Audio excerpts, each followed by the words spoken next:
Parshas Emor. The Torah speaks specifically about laws which pertain to Kohanim. It starts discussing laws of spiritual contamination, that a Kohen is not permitted to come in contact with the dead, to become contaminated. The Torah expresses it as saying, "Lenefesh lo yitamo be'amov." They should not contaminate to human remains, b'amov. Meaning, if there are other people to attend to the burial needs of that Jew, the Kohen is not permitted to contaminate. However, if the person is classified as a mes mitzvah, then no one is there to attend to his burial needs. The person lies in disgrace. This becomes an overriding factor. The Kohen is permitted, even obligated, to attend to the burial needs of this individual. Not only an ordinary Kohen, who's permitted to contaminate to his 7 closest relatives, even the Kohen Gadol, the high priest, who is not permitted to contaminate to his closest relatives, is permitted to contaminate to the mes mitzvah. What about compounded, a Nazir, a Nazirite, who's not permitted to contaminate even to the 7 closest relatives? So you have a Kohen Gadol, a high priest who's a Nazir, who's a Nazirite. He has a compounded, special spiritual status. Also, if he comes upon the mes mitzvah, this person who has no one to attend to his burial needs and he lies in disgrace, he's obligated to attend to the burial needs of this person known as the mes mitzvah. But the Kohen is not permitted to contaminate to the dead. However, kim l'sheira korov elov, to his wife he's permitted. And then the Torah goes to delineate the 7 relatives he's permitted. But outside of these 7 relatives, the ordinary Kohen, referred to as the Kohen Hedget, is not permitted to contaminate. Now, the question is why? Why is he not permitted to contaminate?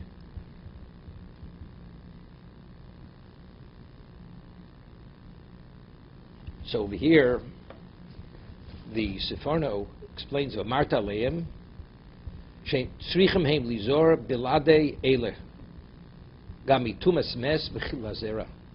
They have to be careful also from the contamination of the dead and the desecration of the seed. In terms of the children, marrying a woman who's not appropriate, a divorcee, a defiled woman. Why? Shein malos kedusha l'kohanim b'levod. This is a special level of distinction which only has relevance to the Kohen, not to any other Jew. It's an indication of distinction. Malas kedusha, because contamination contaminates. So this is an indication of distinction for the Kohanim, only for them. For an ordinary Jew to contaminate himself, it's not a diminishment of who he is. But for a Kohen, being of this special class of elite, they are the elitists of Klal Yisrael, of the Jewish people, this would be a breach of that indication, of that distinction. That's a Seforno. The Ramban says something very interesting. Over here, when it speaks of the contamination of the dead, it refers to the Kohanim. It says, Ela Kohanim b'nei Aaron. Regarding contamination of the dead, you should say to the Kohanim who are the sons of Aaron. So the Ramban writes, Ki b'mitzvah sherheim binyonei hakorbanos. When the Torah speaks about the Kohen's qualification to officiate, to bring the sacrifice, Yomer al Aaron vel bonov. Doesn't mention the word Kohanim.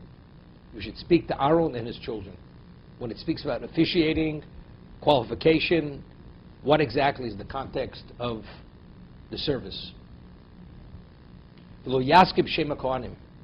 There's no mention, they're not identified as HaKohanim. Because those issues which are discussed are relating to the sacrifices and various levels which pertain to Kedusha.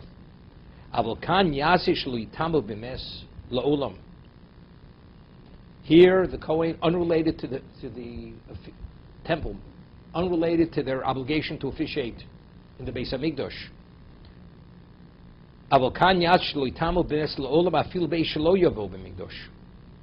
Today we have no Beis Hamikdash. Or Kohen is not officiating. The sufficient Kohanim, for instance, the Gemara tells us that throughout the year there was a rotation system. A Kohen only officiated 2 weeks out of the year outside of the festivals. There was a rotation. There were 24 weeks. They would rotate the various families. And again, 1 week. And again, during the regalim, the festivals, where there was such a abundance of sacrifices, all the Kohanim, all the priests, they would participate in the service of the Beis Hamikdash. So what about the weeks that they're not officiating? Then still not permitted to contaminate. What about a time where there is no Beis Hamikdash? The Kohen is not permitted to expose himself to the contamination of the dead. Why? This is a special distinction which is unto themselves. Hizkir HaKohanim Lemor. So what is HaKohanim? The Kohanim Ki ba'avur shem konei Hashem u'mishosei Elokeinu, because they are the officiants of Hashem, because they have this special distinction, they have this special relation with God, that they are qualified, only they are qualified. It's inappropriate for them to compromise the status by contaminating to the dead. Yomalim shisnagu bekovod ugdulo ba'atzmom, they have to conduct themselves with a level of, an honorable level and distinction. Therefore, they're not permitted to contaminate themselves because of who they are. A person is a prince. A prince acts in a very sophisticated context. Less than that is inappropriate. Because they were chosen by God to be the officiants, it is inappropriate for them to expose themselves to this level of contamination. That's HaKohanim. It's inappropriate. It's beneath their dignity because of who they are. When it speaks about qualified to officiate, it says B'nei Aaron. Aaron ubonov. Because Aaron and your children, his progeny, therefore, the Torah doesn't mention HaKohanim.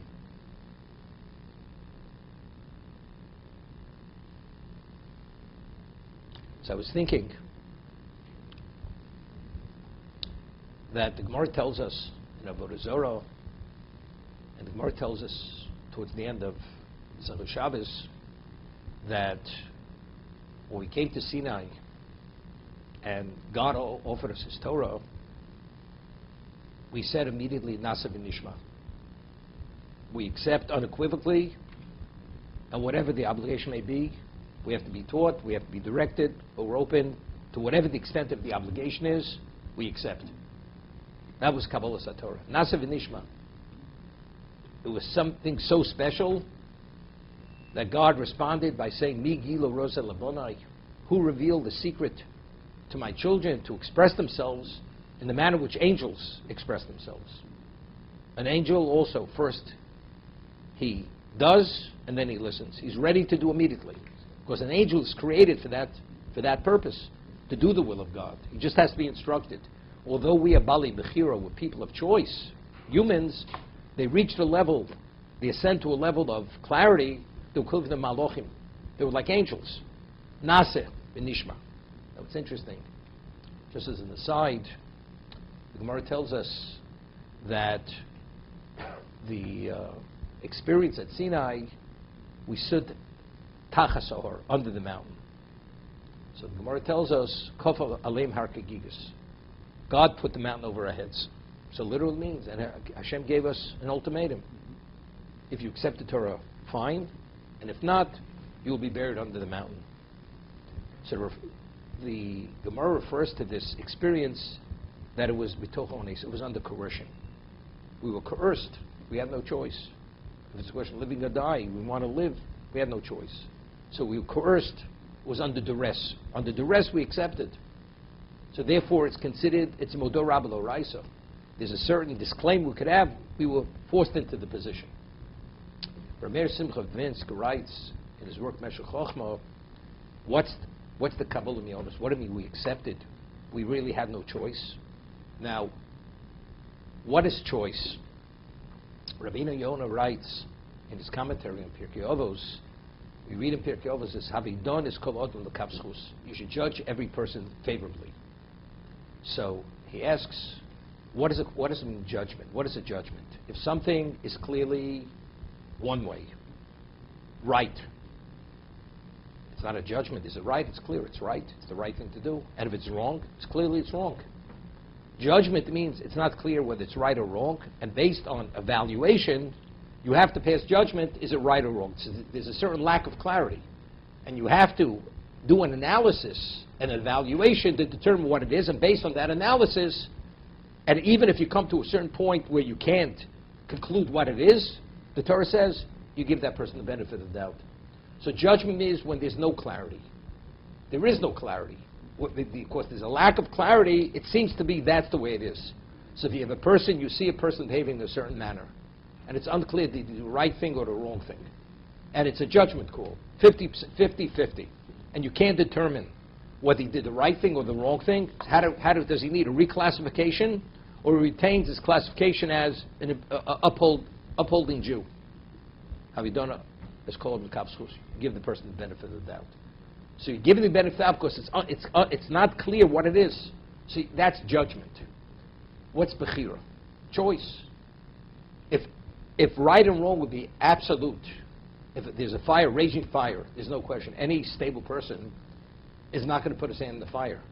If it's clear that something is definitely lethal, and the person would expire instantaneously by engaging in that, any rational person is not going to engage. And anything which is ultimately in the best interest of the person, and the person could grasp it and understand that, he's going to embrace it. So what is choice? Choice is because there's a lack of clarity. We have to make an evaluation, despite we have contradictory feelings. Intellectually, we should, but simultaneously, as on an emotional level, there's an effort involved. There's a desire to do it differently. That's choice. So there's conflicts. Because of the conflicts, there's a lack of clarity. That's what it is. At Sinai, Rameir Simcha explains, they reached a level of clarity, they had no choice. It was so absolute. The level of clarity was absolute, they had no choice. So that's the duress. Doesn't mean they were physically forced because their existence was threatened. So if that's the case, that they said, Nasav and Nishma, they cannot be attributed to them. This is Modor Rabbi Loraisa. God, you took away our choice. You withdrew our choice. Did we have a choice but to say we accept? Because you brought us to a level of clarity that we have nothing to say but, of course. That's the Modor Rabbi Loraisa. So you'd say, so what's the value? What's the value of giving that level of clarity if actually they have no choice? If the only reason why a human being has choice is to give the person's life value, because as the Rambam says in the laws of tshuva, that if a person can choose differently, and despite choose differently, he does the right thing, so why did he do the right thing? Because that's his own initiative. And if he does the wrong thing, since he could have suppressed his inclination to do the right thing, so why did he do the wrong thing? Again, it's because he chose to do it. So therefore, he's culpable and liable for doing the wrong thing. So what is the value of giving Klal Yisrael a level of clarity at Sinai where they no longer have a choice, to where Rameir Simcha is explaining? That's the Modor Rabbi Loraisa, was under duress. Duress means because Hashem gave him such an absolute level of understanding, they were literally like angels. So what's the value of that? So maybe we'll say what Rameir Simcha writes at the beginning of the portion of Shmos.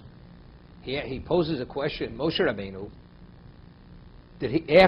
at the time of Kabbalas Torah, and he brought the Torah to Klal Yisrael, Torah tziva banu Moshe Marosha Kilas Yaakov. Moshe commanded us in Torah. It's the heritage of Yaakov. What is the basis for the authenticity of Torah? Moshe Rabbeinu teaching it, bringing it to Klal Yisrael. He's the teacher.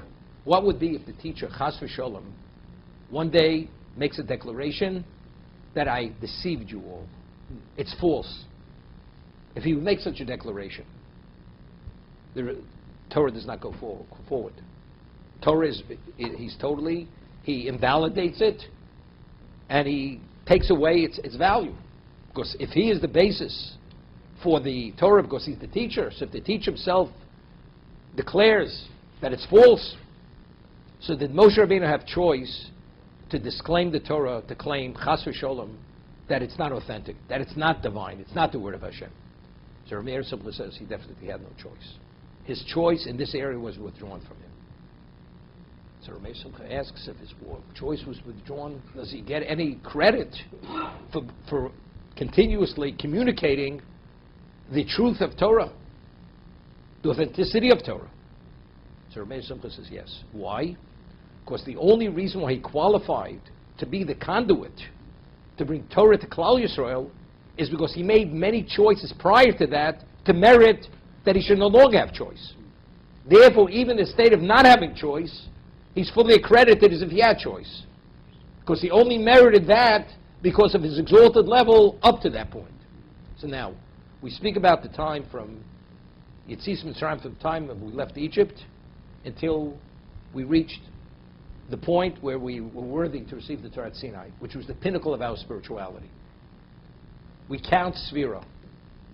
We count from 1 through 49. Every day from Sinai was one level of advancement, spiritual advancement. We reached another gate of purity. We reached the Memte Sharitara. As we were in Egypt, we were brink of our spiritual extinction because we were holding at Memte Sharituma, the 49th level of impurity. Every day out of Sinai, being exposed and having a relationship with God, we advanced another level. So until that point, as we were advancing, there's no question we had choice. We could have not. We could have chosen, as the Jews, they did complain. We did fail continuously throughout this period of time. But despite these slight setbacks, we made advances. And by the end of the 49th day, we arrived, ascended to the 49th level, gate of Tara, of purity. That's what we achieved. So we reached the 50th day, which was Kabbalah Satorah. And God reveals himself at a level which is absolute clarity, where we no longer have choice.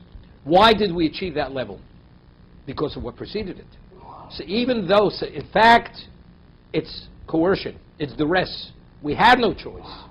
So you'd say, is that really a quality embracing of Torah? It's not quality. You were catapulted into that situation where you had no choice. So that's the Moder Rabba Lo Raisa. That's the understanding. Because of what preceded it, we merited to be in a position not to have choice, to speak as angels speak. Migila Rozel Bonai. Who revealed the secret to my children where they express themselves as angels? Because they achieved that level, they're worthy of that. So the Gemara tells us in Avodah Zorah that at Sinai we achieved a level of holiness and purity that we arrived at a level which was pre-sin of Adam. Ramchal explains that after Adam had eaten of the tree of knowledge, the Eitz Hadas, why did God say you should not eat of the Eitz Hadas? Because that fruit represents Tov v'Ra, good and evil. When Adam and Chava, which they represent, they are the mother and father of humanity, ingested and absorbed that Ra, that evil within them, that evil cannot be expunged, cannot be purged from them unless they die, and they decompose in the ground. At a time of resurrection, the only thing that's going to be resurrected is the pure matter, but that evil will remain in the ground. This is why the Gemara tells us that even if a person does not decompose, because he's a tzaddik, Moshe Rabbeinu, Lo Noslecho, even the grave, he has all the vibrancy as if he's a living human being. The moment before resurrection takes place, everybody reverts back to dust. Why? Because anybody who's subject to death is because he possesses this Ra, this evil. So therefore, this evil has to be somehow extracted, because what's going to be resurrected is totally pure. The Ra, evil, will not be part of that any longer. That's the fact. But why not tshuva? Evidently, it was so deeply embedded in the essence of Adam and Chava, in the human being, that regardless of what level of tshuva, of repentance they would do, it's not sufficient to rehabilitate the person. However, what was Sinai? Sinai, we were exposed to a level of Kedusha, of holiness, of the divine presence of the Shekhinah, that evil was vaporized, totally extracted from us. So Klal Yisrael reached the level of Kodem Achet before the sin of Adam. So what, as a result of that, what is our predicament? What is our function? Our function is B'nei Elokei Chai. We became eternal beings. We were no longer subject to death. At that moment, we were no longer subject to death. And we would have lived eternally. The impurity, as a result of what the snake, as it says, that he infused Chava with Zuamo, with spiritual pollution, that was vaporized also. Two things happened. The evil of the fruit was extracted from us due to being exposed to the Shekhinah. As it says, Sinah was, God brought heaven to earth. And in addition, the impurity of the snake was vaporized. So we were pure. So we no longer had any spiritual handicap, and therefore we were able to be eternal. What happened with the Chet HaEgel? When we sinned with the Egel, with the golden calf, which was idolatry, whatever way we understand what the sin was, we definitely did not initiate it. It was initiated by the rabble, as it says, Eila Lehechu Yisrael. They are the ones who presented it. What exactly was the sin is discussed among the commentators, but factually there was liability. Klal Yisrael failed as a result of the Chet HaEgel. We reverted back to post-sin. Therefore, we became subject to death. Factually, Sinai was effective to the point that the spiritual pollution as a result of the snake, that was vaporized. That was purged. But the Ra, the evil of the Eitz Hadas, that reverted back to us. We still possess that, and therefore we will have to die. Because the only way you're able to extract that is only through decomposition, and then ultimately to be resurrected, and what God resurrects is only the pure matter. Everything else, the evil remains in the ground. Now, we know that the only Shevet tribe that did not participate in the Chet HaEgel was Shevet Levi. As we see especially later, when Moshe Rabbeinu saw what was going on, he was told, raid, Kishechis Amcho, descend because your people have become corrupted. And he sees the Egel, smashes the luchos, the first set of the tablets, takes the calf, the golden calf, pulverizes it.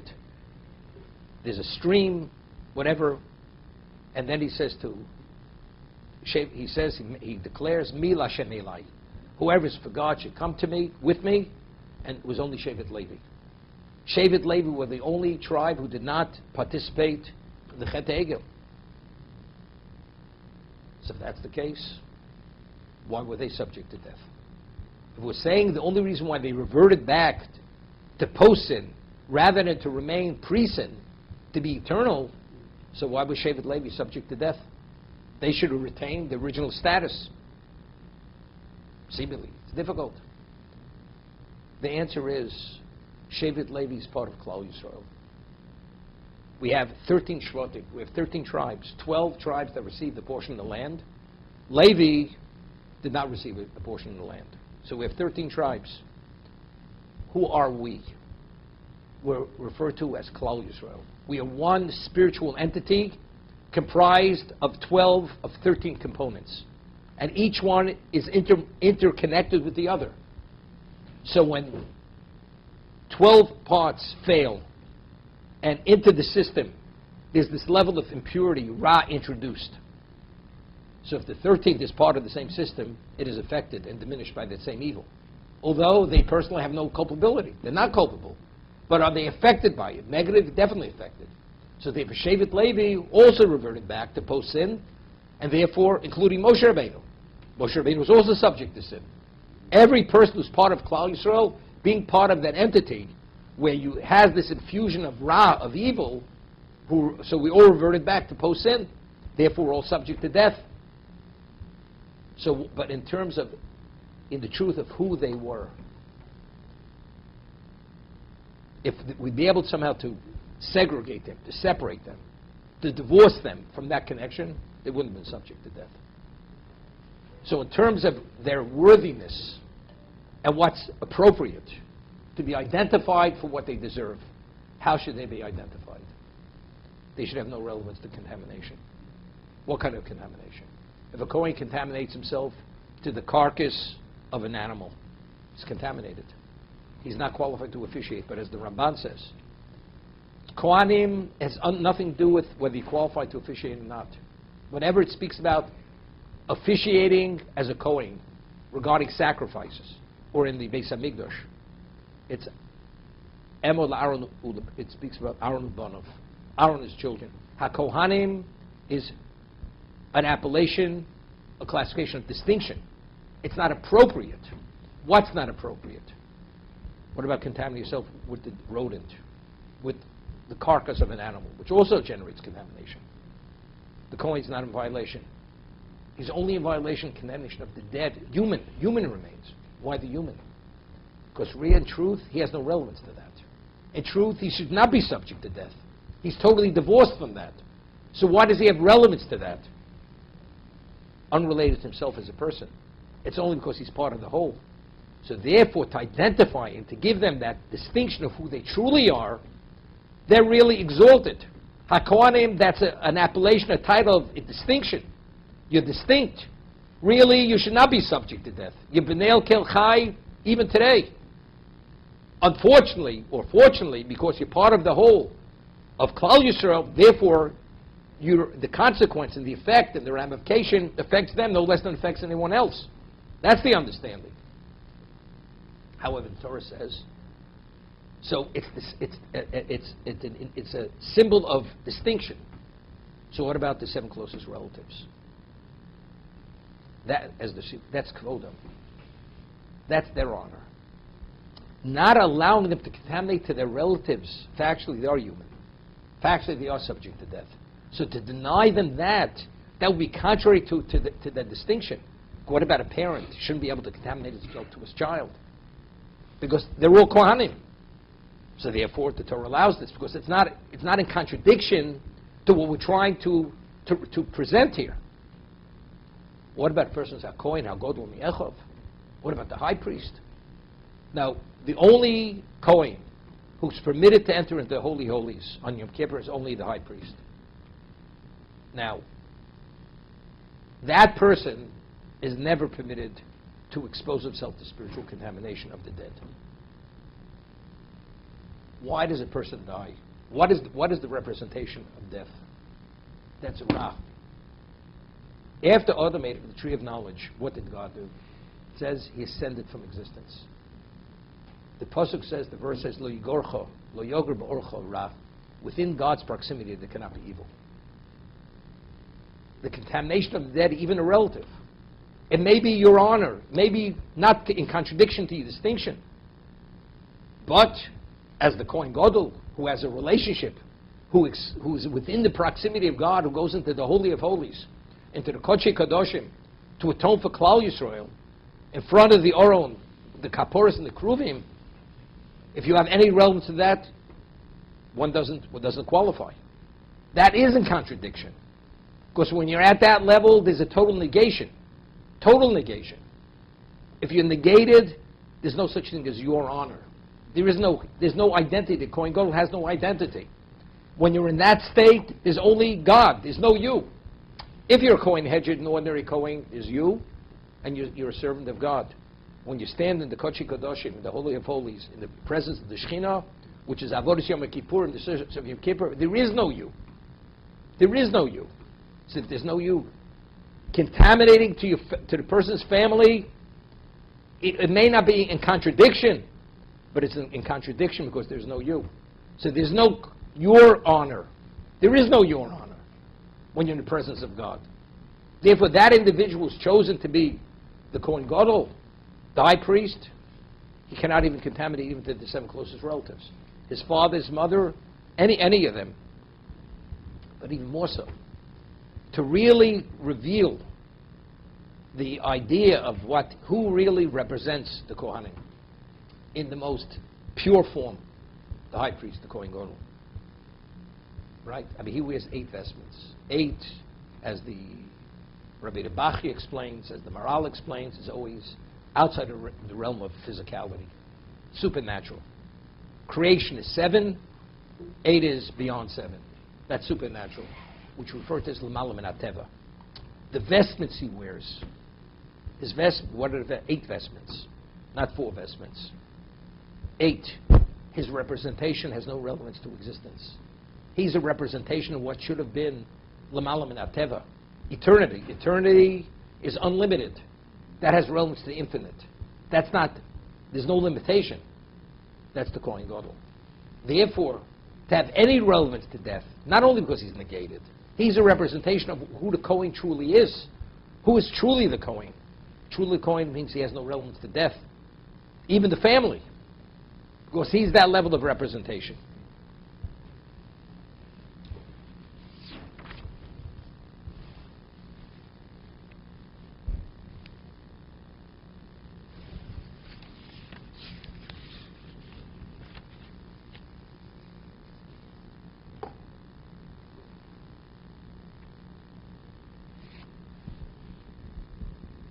Over here, the Seforno says on the verse, Lo yitamu bal ba'am leicholo.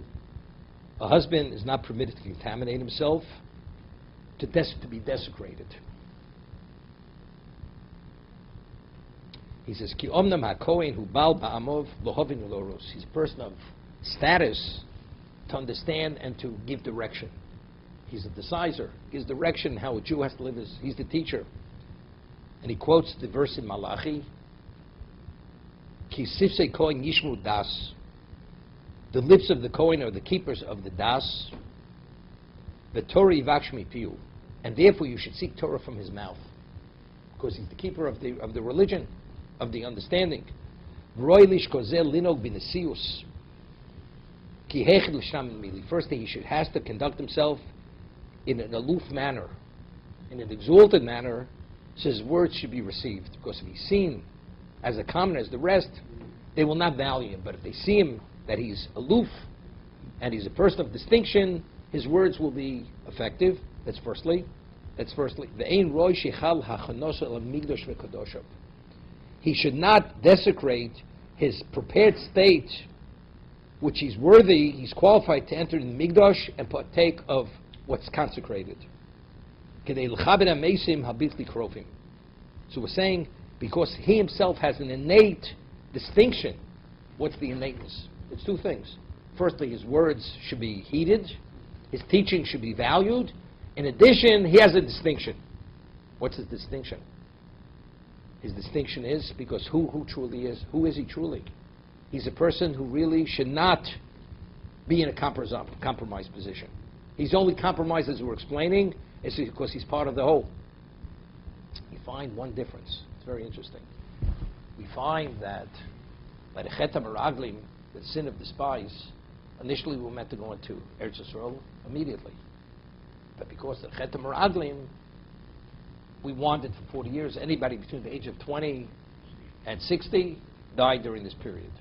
The only people who did not was Kalev and Yoshua. They were the only ones. And God gives the reason why. They are the exceptions. But every other male passed away. Do you even say what? Every male embraced what the spies had brought back, the false reports? Definitely not. The answer is, but if the Shevet failed being part of the Shevet, you're compromised, regardless. So if there was a decree they must die, if you're part of Klal Yisrael, the person must die. If you're between that age, within that age period, group, 20 and 60. What about the women? The women did not die. The women did not participate, did not accept the false reports of the Meraglim. The women were Mechavi Oretz. They had faith, they believed. Well, women are not part of Klal Yisrael. They are part of Klal Yisrael.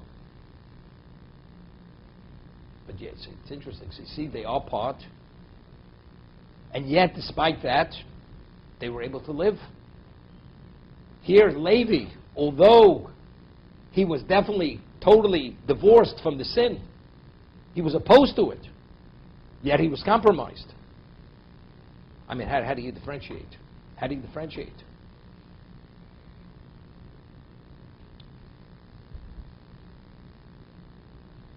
Maybe it's no different than what?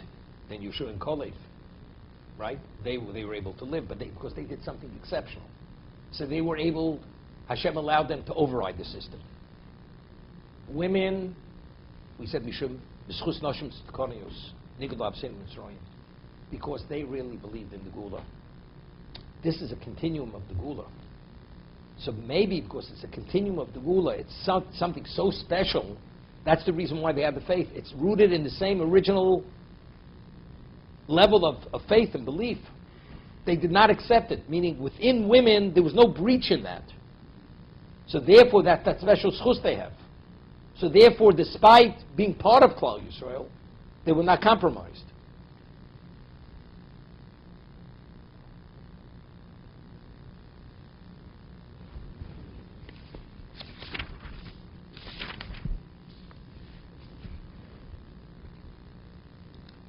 Now, the Torah speaks about Kedoshim Yulei Lokeim. The Kohen has to be sanctified to God. But also before it says, a Kohen is not permitted to tear hair out of his head or to remove hair to express grieving over the dead, which is true even by an ordinary Jew. He's not permitted to lacerate himself, to grieve, which is true by every Jew. But the Torah speaks specifically over here. The Kohen, and we have to somehow link the Yisrael situation to the Kohen's. But the Torah first introduces by the Kohen. We're speaking about expressing grief and mutilating yourself, or expressing to a degree that you're overwhelmed because of the grief, that you cannot contain the grief. Pulling the hair out of one's head and lacerating yourself, which is equivalent to self-mutilation, because you cannot contain yourself because of the level of pain you're experiencing. Why is that mentioned first by the Kohen? Good, there's a linkage, even to Yisrael, because again, the Kohen really has no relevance to this. This is the ultimate level of desecration of the Kohen. A Jew, an ordinary Jew, is not permitted, as we'll see in a moment also, which we'll explain it differently. But the Kohen of truth has no relevance to this. He has no relevance to death. He shouldn't have relevance to death. So therefore we speak, it's not appropriate. Because in terms of what you represent something which is removed from this. You have an exalted status. So for you to go and behave just because you were drawn into it, it's more extreme.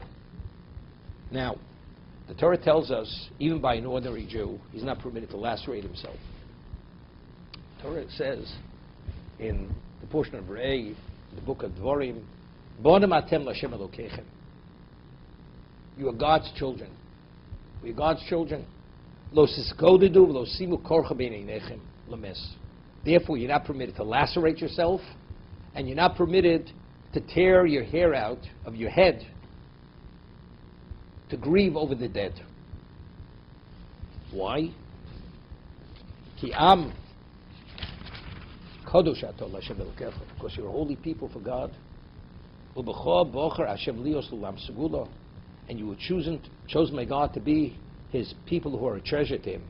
Mikol ha'amim al shel pnei adam, from all the nations, you're considered the equivalent of a treasure to Him. So here the Sefarno explains, Shein roi laharos tachlis hadaga v'atzar al hakorav hames. A person should not, it's not appropriate to display the open level of worry and pain over a relative who passed away. Shenisha korav nichbad mimenu v'malu b'tikvas hatov. A person passes away, a father, a mother, God forbid, a child, whatever it may be. So why is the person so consumed with his pain and worry? He's left bereft. He's abandoned. But you have a relative who's so exalted, who's so all-encompassing. Why are you grieving? You have God. Bonim atem l'Hashem Elokeichem. You have a father.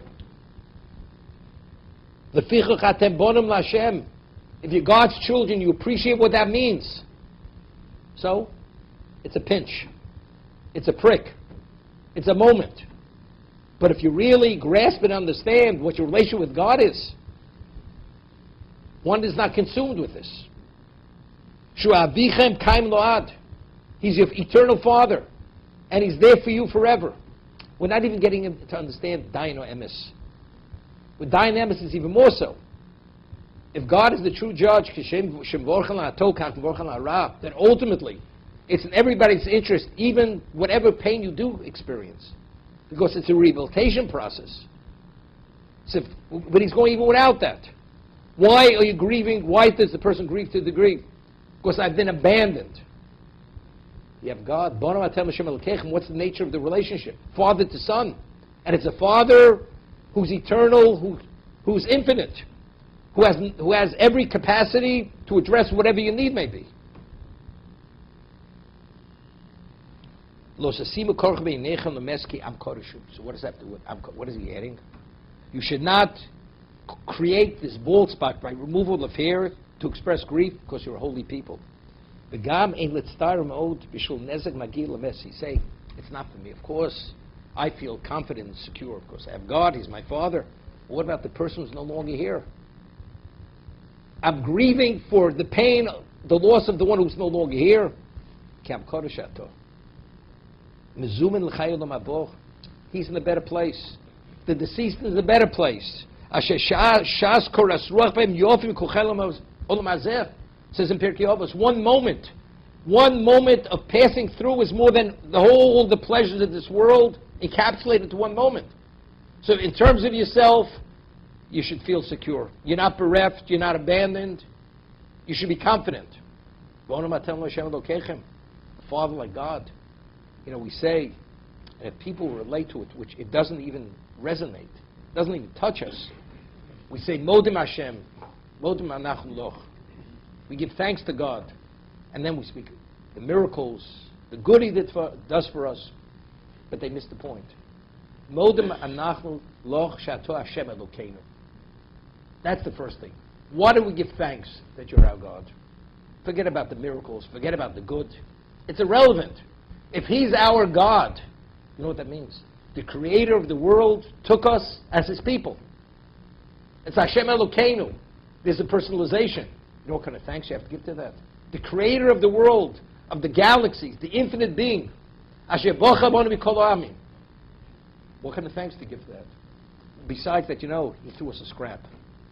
Is it comparable? The miracles, it's all meaningless. After you make the first statement, everything else is meaningless. But people, we just gloss over the first statement. Shato Hashem Elokeinu. It's not the Shato Hashem Elokeinu. You're our God. This is Shema Yisrael Hashem Elokeinu. Of course, God is the God of the world, of all the nations. But what about Bonim? Bonim Atem Hashem Elokecha. You know what this means? The Creator values us if we're His children. What level of thanks do we have to have? We should be totally consumed with this. But it's always, what's the handout? What did you give us? We miss it. And when we say, Oleilu Shabech Ladonako, Shlo Asonako Yorotzos, you didn't make us. What is their lot? What is our lot? What is our lot is Him. Again, it's not what He gave us. It's our lot. It's the relationship. Ashreinu matov chelkeinu ma'norm goleinu. We speak our lot, our portion. What is our portion? Our portion is God. Everything else, those are derivatives of that. But what is it rooted in? What do we have to recognize? What do we have to appreciate? It's the relationship. Do you know, Lahavdil Elef Havdolos, you have a mortal king. And he rules the world supreme. And you're his son. What level of pride do you have? It's not the palace. It's this man, the power he has, the level of reverence. The world stands in awe of him and what he's able to do and not do. It's not what you receive, just the level of association. So multiply that infinite times over in terms of the innate value of our relationship with HaKadosh Baruch Hu. So you're grieving for yourself. You're left bereft. You're left abandoned. You have Avicha Shebashamayim.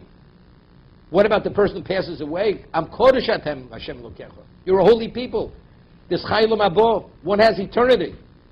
This is only the prosdor. This is only the corridor to the ultimate location. So you're not grieving what you can't grieve for the person. Doesn't make any sense.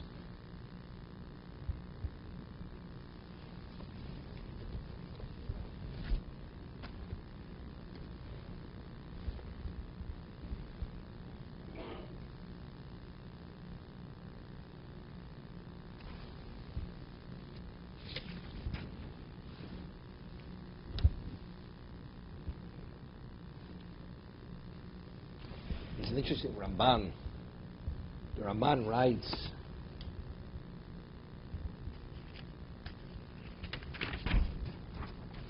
Vikidashto.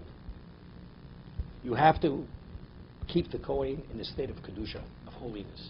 Also acknowledgement, you have to honor him. Many things. Because he sacrifices the bread of God. Therefore, Kodesh Yaloch, therefore he should be considered holy to you.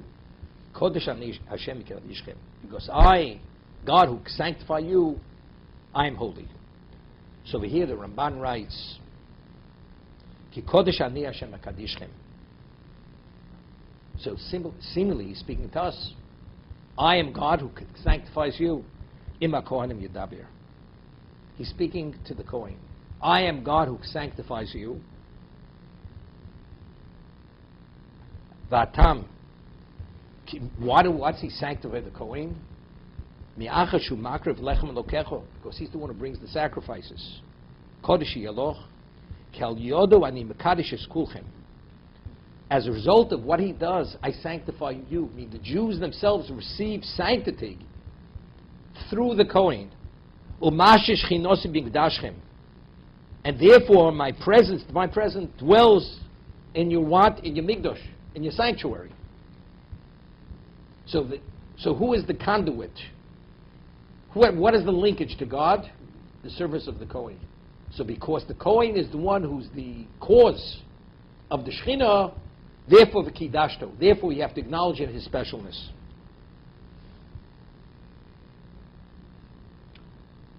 So over here the Or HaChaim HaKadosh writes something similar. He says, Nosin tam lechiv Yisrael b'dover zeh. Why does the Jew have an obligation to acknowledge the Kohen to be special? Ki b'emtzos kedushas Kohen. As a result of the kedusha, the holiness of the Kohen, Hashem Baruch Hu mashish chinoso b'tocheinu u'mekadish osanu. Through his behavior, his actions, and if he abides and he acts as the Kohen should, he allows his divine presence to dwell in our midst. Umekadish osanu. V'im ein Kohen, ein avoda. If there's no Kohen, there's no avoda. V'im ein migdosh, v'ein shochen. There's no migdosh, and there's no shochen. There's no one to dwell. God has no relationship with us.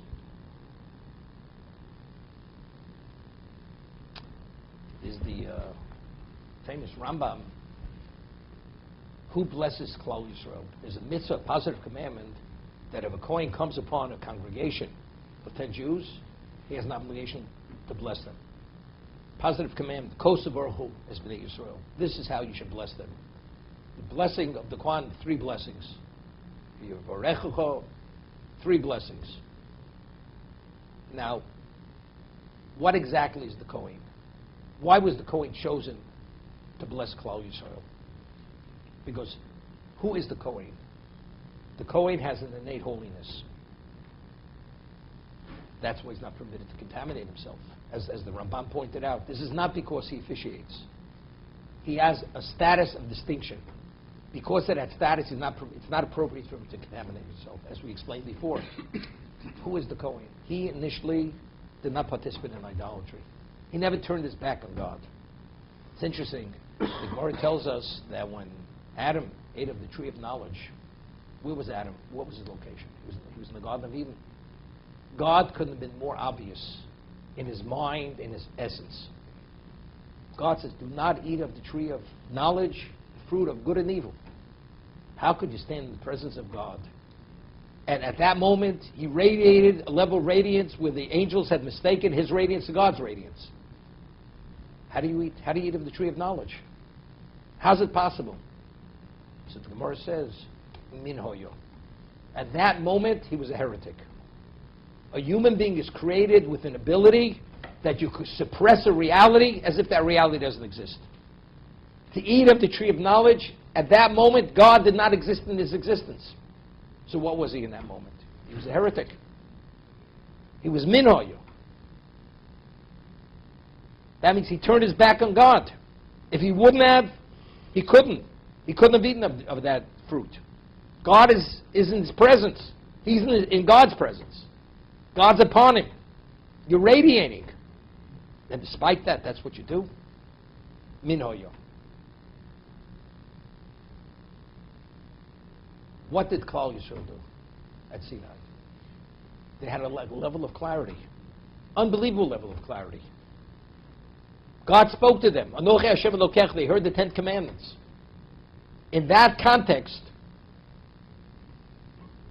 if Moshe is not here, God is not here. Whatever the sin of the golden calf was, it's really a replication of the sin of Adam. The Levi stood fast. God is here. Chur.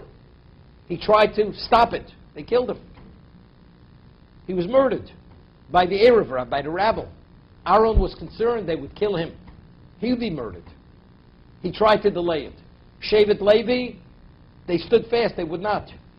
So they did not in any way mimic the behavior of Adam. Who is the ultimate of Levi? Cohen. That's the lead of Levi. He's Kadosh. He's holy. So if he's holy, he could be the conduit for the bracha. So the Rambam writes that even though Kohen is not really at a level to give the blessing, it's his kosavorch v'ani avorchim. God gives the blessing. The Kohen is only the conduit for God's blessing. But why is his essence, his representation? Why is he an appropriate conduit, although he's not appropriate in terms of his personal behavior? Because what is his essence? What is his representation? In truth, he should be eternal. In truth, he should radiate holiness that which should not be, we can't fathom that holiness. It's only because he was victimized, because he was part of Klal Yisrael. Therefore, he qualifies to be the conduit. The only thing he has to offer, it has to be Ba'ava. Ba'ava. As long as he has that relationship Ba'ava, then he qualifies to be the conduit. But if one's not a Kohen, he doesn't qualify. With all Da'ava in the world. Because who are you? You're a flawed person. Because you're flawed because of your own choice of being flawed. He was flawed by circumstance because he happens to be part of Klal Yisrael. Therefore, the Kohen is qualified, is the only one qualified, Kosavarchu. Because he did not replicate Adam's behavior. Klal Yisrael did. Therefore, they reverted back to post-sin. So again, what is the Kohen? What is the Kohen special?